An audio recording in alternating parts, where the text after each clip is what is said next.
Kristo amekuwa kiumbe kipya, mambo ya kale yamepita, yamekuwa mapya. Ndani ya Kristo kuna badiliko, dhambi haina nguvu.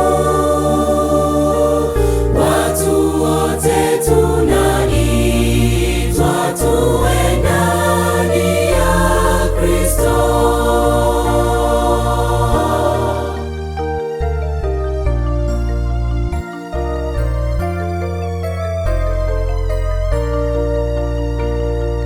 Mtu aliye ndani ya Kristo ni kama mti ulopandwa kando ya mto, huzaa sana matunda mema tu.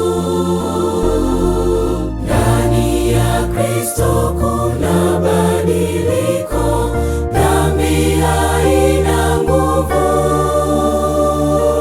Watu wote tunaitwa tuwe ndani ya Kristo.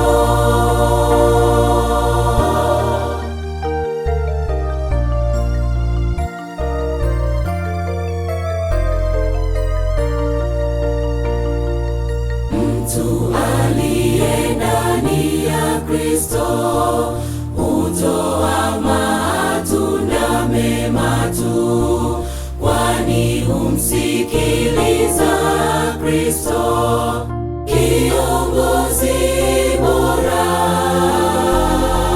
Ndani ya Kristo kuna badiliko, dhambi haina nguvu. Watu wote tunaitwa tuwe ndani ya Kristo. Ndani ya Kristo kuna badiliko, dhambi haina nguvu. Watu wote tunaitwa tuwe ndani ya Kristo.